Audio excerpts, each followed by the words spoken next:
রঘুনাথগঞ্জে একদিনের বৃষ্টিতে জলমগ্ন গ্রাম, গৃহবন্দী 60টি পরিবার। মুর্শিদাবাদ, দক্ষিণবঙ্গ জুড়ে টানা বৃষ্টি, অন্যদিকে জল ছাড়ছে বিভিন্ন জলাধার। এদিকে একদিনের বৃষ্টিতে জলমগ্ন রঘুনাথগঞ্জ 1 নম্বর ব্লকের দফরপুর গ্রাম পঞ্চায়েতের সীসাতলা গ্রাম। বেশ কিছু বাড়ি জলমগ্ন হয়ে যায়। মূলত নিকাশি নালার সমস্যার কারণে 60টি পরিবার জলবন্দী। এক হাঁটু করে বাড়ির উঠোন ও ঘরের মধ্যেই জলমগ্ন। অন্যদিকে জল নেই, শিশুরা নেমে গিয়েছে মাছ ধরতে। ফলে বন্যা না আসতেই বন্যার পরিস্থিতি তৈরি হয়েছে দফরপুরের সীসাতলা গ্রামে।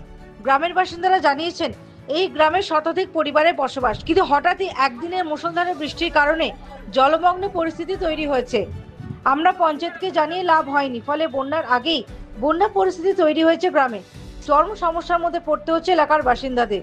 সাপের উপদ্রব বেড়েছে বাড়িতে। এই পরিস্থিতিতেই বসবাস করতে হচ্ছে এলাকার মানুষজনকে। পঞ্চায়েতের সদস্য কাসেম শেখ তিনি জানান, এলাকায় নিকাশি নালার সমস্যার জেরেই এই জলমগ্ন পরিস্থিতি তৈরি হয়েছে। খুব তাড়াতাড়ি লেবার লাগিয়ে জল নামানোর উদ্যোগ নেওয়া হবে। এই মুহূর্তে আমরা যেখানে দাঁড়িয়ে আছি সেটা হচ্ছে দফরপুর গ্রাম পঞ্চায়েত এবং পৌরসভাটিক সংযোগ স্থল।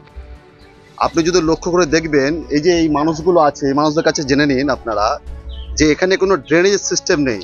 যেখানে ড্রেন আছে সেখানে নর্দমা পরিষ্কার করা হয় না বছর পর বছর, যেটা দায়িত্ব হচ্ছে পৌরসভা এবং গ্রাম পঞ্চায়েতে।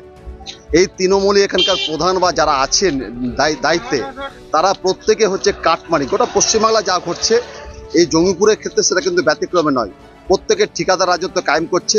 একটু লেবার করছে মনের ভিতরে, কিন্তু কালকে অবশ্যই কাজ হবে, কালকেই লাগবে, আজকেই যেহেতু আমরা প্রধান ও লেবারের সঙ্গে কথা বলেছি, এবং সবথেকে বড় সমস্যা হচ্ছে প্রধানেরও বক্তব্য একটাই, যে এলাকার মানুষ কোনো রকম অসুবিধায় থাক, সেটা আমরা কোনো সময় চাই না। Bureau report, the United India news.